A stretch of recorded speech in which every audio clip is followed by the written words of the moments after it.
Today's topic for discussion is a topic of plant pathology, that is uridinyl stage of wheat rust disease. The wheat rust disease, it is caused by a fungus which is known as Puccinia graminis, form species TTC.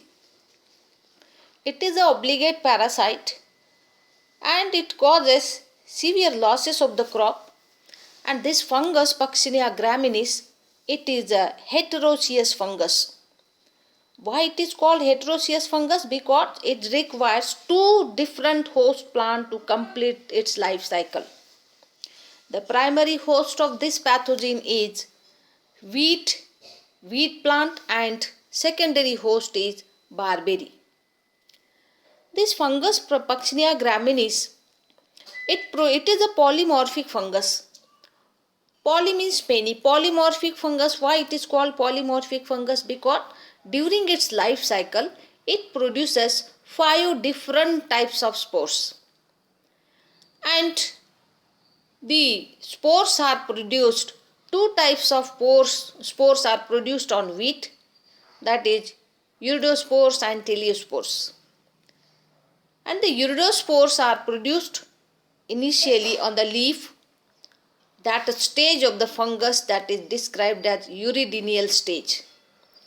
Let us see all about uridinyl stage of the fungus. In the photograph, this is the infected leaf, and on the leaf small pustules are shown. Let us see the uridinyl stage of Puccinia graminis, which causes rust disease of wheat. The uridinyl stage, it is also known as red rust stage. This is the first stage to appear on the wheat plant. The mycelium here is dikaryotic and which ramifies in the intercellular spaces of the stem and leaves of the host plant.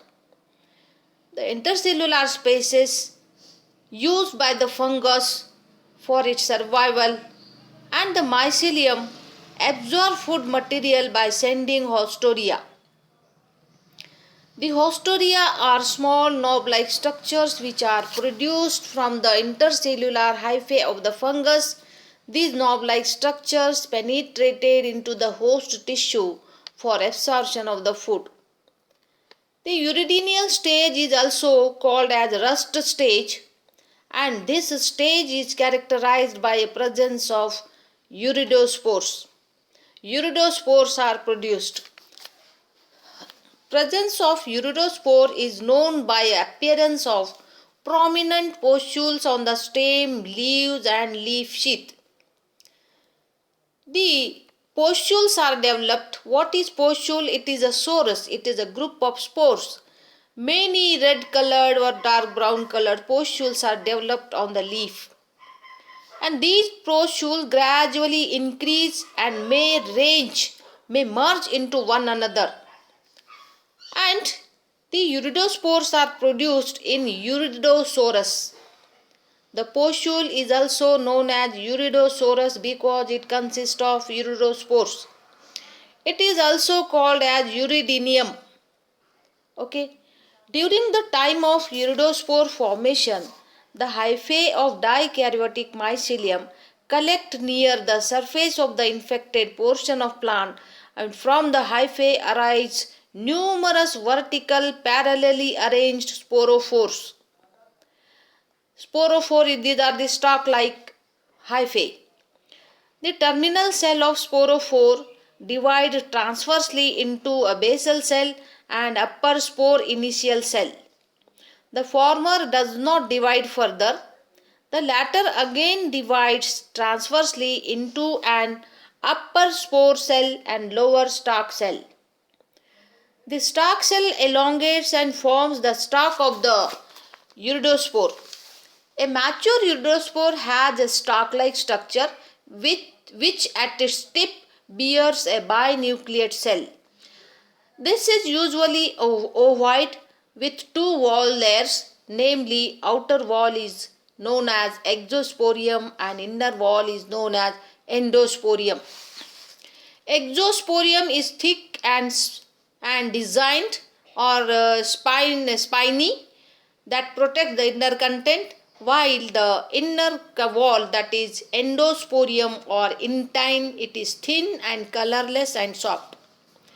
There are usually 5 to 6 thin areas on the spore wall which marks the position of green germ pore, and these germ pores are present. When they are in aggregates, iridospores gives red color to the infected portion. Hence, the familiar name rust is given for these fungi and to the disease, red rust disease. Okay. Iridospores are mainly carried by the wind.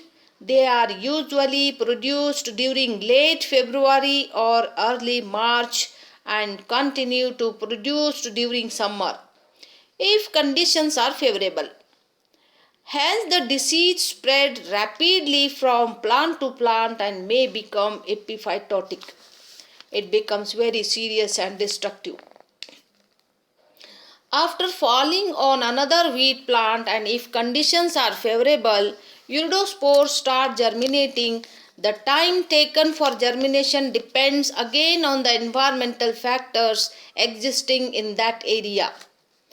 During germination, the spores endosporium comes out in the form of short germ tube through the germ pore. More than one germ tube may be produced from one iridospore but arise through the different germ pores. And one of the germ tube grows vigorously, and when it comes in contact with the stomata, that the tip elongates and forms a vesicle, and called that vesicle, the germ tube produces a vesicle like structure which at the tip, which is known as appressorium. The two nuclei present in the germ tube now migrate into the appressorium, and germ tube becomes separated from the appressorium by the formation of transverse septum. The appressorium later forms a small branch which pierces through the stomatal opening of the plant and enlarges in the substomatal chamber of the plant, and the content of appressorium now migrate to the newly formed substomatal vesicle, and this gives out several hyphae which grows towards the host cells and ramifying in the intercellular spaces. The hyphae grow into the intercellular spaces. These produce haustoria into the host cells, thus forming a new dikaryotic mycelium. This new mycelium after 6 to 10 days produces new iridosori, thus spreading the disease from plant to plant and from field to field. Hence, iridospores are often called repeating spores, as they produce on germination the same mycelial stage which forms successive crop iridospores. This is all about iridial stage of wheat rust on wheat plant.